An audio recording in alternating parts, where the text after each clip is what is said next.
Assalamualaikum warahmatullahi wabarakatuh. Kembali lagi di Ruang Hukum, Informasi, dan Edukasi. Kawan-kawan, pada kesempatan ini saya akan menjelaskan tentang saksi. Saksi di dalam hukum pidana ialah seorang di sini yang memberikan keterangan bagi penyidik, penuntut umum, dan di dalam peradilan.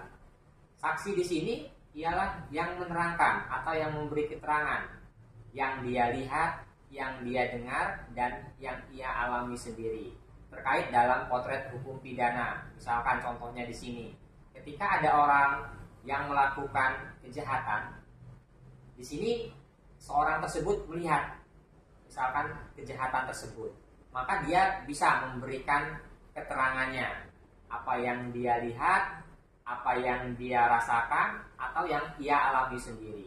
Nah, di dalam hukum pidana ada istilah ulus testis, mulus testis. Seorang saksi bukanlah sebagai seorang saksi apabila berdiri sendiri. Jadi dalam asas tersebut, ketika mau melaporkan suatu tindak pidana atau kejahatan, itu harus lengkap. Dalam pasal 184 KUHP ada keterangan saksi, ada keterangan ahli, ada surat, ada petunjuk, dan keterangan terdakwa. Jadi tadi ketika mau melaporkan kejadian tindak pidana harus lengkap unsur-unsurnya. Ada pelaku, yaitu seorang yang melakukan kejahatan tersebut. Yang kedua ada korban. Yang ketiga ada objek yang dilakukannya. Ada objek yang menjadi perbuatannya tersebut atau yang dilakukannya tersebut tadi. Yang keempat, perbuatan seorang pelaku tadi ini melanggar ya yang ada di dalam kitab undang-undang hukum pidana atau dalam undang-undang. Nah, jadi tadi unsur-unsurnya. Terus di dalam putusan Mahkamah Konstitusi ya, itu dilebarkan, diperluas. Saksi boleh apa yang ia dengar ya dari seorang dan diceritakan kembali berdasarkan apa yang dia alami, rasakan, dan dilihat dari orang lain, serta orang tersebut menceritakan kembali. Nah, ini boleh menjadi seorang saksi, tapi nanti dilihat ya dalam perkara terkait kasus hukum apa, baik dia pidana, perdata, HAM, dan HTR. Nah, kalau di dalam hukum pidana ada di sini saksi-saksi yang dilarang dan tidak disumpah di dalam peradilan. Nah, di sini saya akan jelaskan.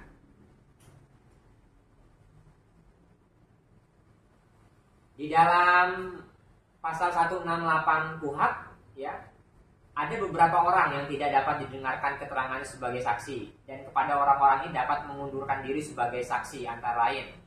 Yang pertama, keluarga sedarah atau semenda ya, dalam garis lurus ke atas atau ke bawah sampai derajat ketiga dari terdakwa atau yang bersama-sama sebagai terdakwa.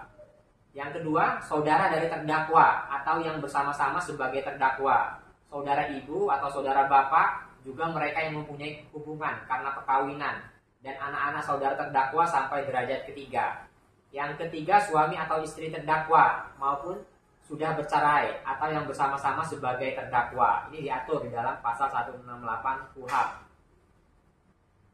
Nah, terus juga tadi dalam 170 KUHP, selain itu ada beberapa saksi yang memiliki hak untuk mengundurkan diri sebagai saksi, yang menjelaskan sebagai berikut. Mereka yang karena pekerjaan, harkat martabat atau jabatannya diwajibkan menyimpan rahasia, dapat meminta dibebaskan dari kewajibannya untuk memberikan keterangan sebagai saksi, yaitu tentang hal yang dipercayakan kepada mereka. Ini pasal 170 KUHP. Terus ada keterangan lainnya, untuk menjadi alat bukti yang sah, saksi wajib disumpah. Jika tidak disumpah, saksi tersebut hanya merupakan hal yang menguatkan keyakinan hakim dan tidak bisa dijadikan sebagai alat bukti yang sah. Jadi kawan-kawan, saksi ialah orang yang menerangkan suatu peristiwa pidana atau kejadian dalam tindak pidana yang ia lihat, yang ia rasakan, atau yang ia alami. Seorang tersebut memberikan keterangan kepada penyidik, kepada penuntut umum, dan kepada hakim di dalam peradilan yang berlangsung. Nah, itu yang dimaksud dengan saksi. Oke kawan-kawan, semoga apa yang saya sampaikan bisa bermanfaat. Salam kepastian hukum, kemanfaatan, dan keadilan. Wassalamualaikum warahmatullahi wabarakatuh.